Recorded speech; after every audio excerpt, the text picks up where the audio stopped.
Hello students, welcome back for our last video from this unit 2. And we're going to talk about valence bond theory and hybridization.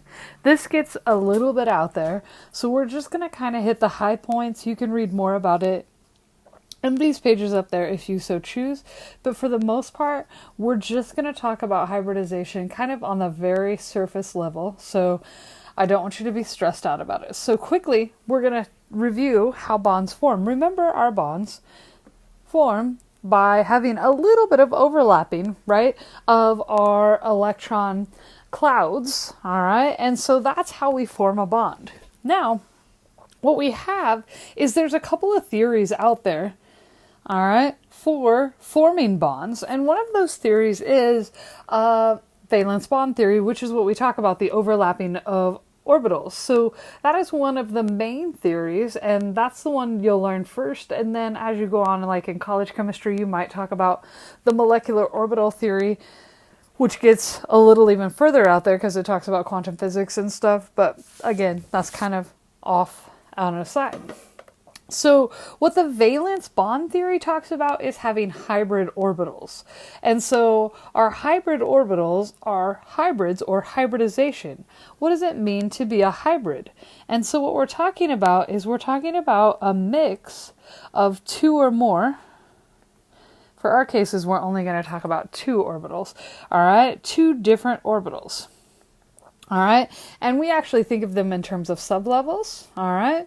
And let's look at it in these terms real quickly. So the orbital diagram of carbon, if we look at and we're just looking at the valence shell. So if we write our electron configuration, we've got 1s2, 2s2, 2p2 for carbon, right? So if we draw our orbital diagram, we can do all of it just to review, all right? Notice how each one's just a little bit further, right?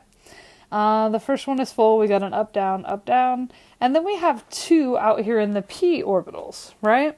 And we put them in singly first because we know that they repel each other. And then that's our orbital diagram. So the next question asks, how many bonds do we know carbon forms? Well, we know carbon forms 4 bonds, right? But looking up there at this picture, or at our orbital diagram, it doesn't really make sense that carbon would form 4 bonds because it really looks like to share, which is what we have the bonding type in carbon, it really only looks like we have space for those 2, right? And then there wouldn't be sharing. I guess we could have a coordinate covalent bond where we just brought 2 from another, but that doesn't really make sense, right? Because we are pretty sure carbon shares 4. So the theory is that carbon and other substances form what is considered hybrid orbitals. So carbon takes its s and its 3p orbitals and mashes them together into a hybrid orbital. So let's look at that. So we're at 2s, right? Here's our 2s. Here's our 2p. Here's our original of carbon, right? This is our original. Now, what the valence bond theory says is that there's a hybridization of 4 orbitals. We put these 3 here with that one, which gives us hybridization. Notice how it's in between energy of both the p and the s. And what this is since it's a mix of 1s and 3 p's, they call this sp3 hybridization.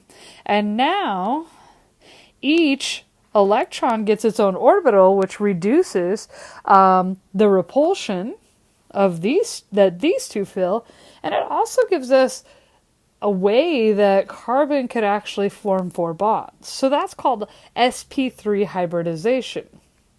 All right, so that's kind of a brief overview. If we go back to our little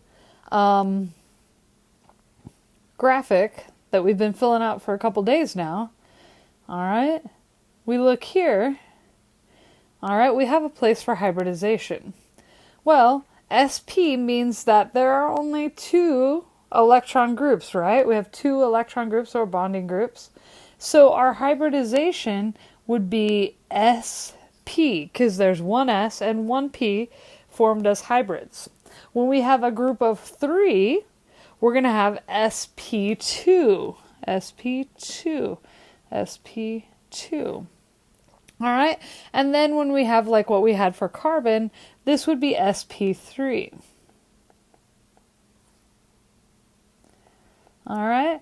And that's actually all you need to know for the hybridization portion of this. So you just kind of need to know when it has 4 bonds, right? Or 4 electron groups. When it has 4 electron groups, we know its hybridization is sp3. All right. And the max we go up to is sp3. Some books, in fact, our book would also take us into d orbitals, but the AP curriculum has taken it out because there's not a lot of evidence that shows that the d orbitals form these hybrid orbitals, which is why we would get into MOT later. So that's why these are blanked out, because we're not going to put anything in there because we do not need to know that part. All right. Okay, so getting back to our hybridization, there's other parts that bring that into. We've already covered hybrid orbitals, right? It's a combo of 2 sublevels, 2 or more sublevels, but for our purposes, 2 sublevels of orbitals. And it's in between their energies. Which makes sense, because why else would it work if it was higher energy or lower energy? Then we would definitely know it works, but we know it's somewhere in between those two. Another part to this is our double and triple bonds. When we have a double bond, we have what is called a sigma bond. All right, a sigma bond is all single bonds. All right, anytime we have a single bond, we have a sigma bond.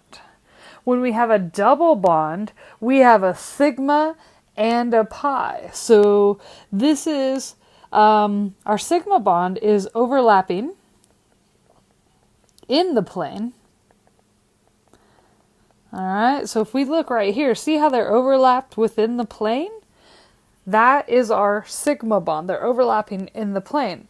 Our pi bonds, these are present in a double and a triple. Okay, in fact, a triple bond has, shocking, 2. All right, but now we're overlapping above and below the plane. Above and below the plane. And then, like for our second one, for our triple bond, we are overlapping in the 3rd dimension. All right, which gets a little weird. But if we look at that, not 3rd dimensional, 3rd dimension. All right, so overlaps in the 3rd dimension. All right, but let's look at this example here. This is our pi bond where we have our overlapping above and below the plane. So our sigma bond would be this one right there. We have our overlapping within the plane. Then we have our double bond overlapping above and below the plane. All right, so put it together, we have 1 sigma and 1 pi bond for each double bond. Okay, so double bonds always have, and this is the part you need to know, 1 sigma and 1 pi. All right, triple bonds always have 1 sigma and 2 pi. So a lot of times what they ask you for is how many sigma, pi, and pi bonds are in this structure. All right, hopefully you've got that hybridization as well as our sigma and pi bonds. Okay, see you next time.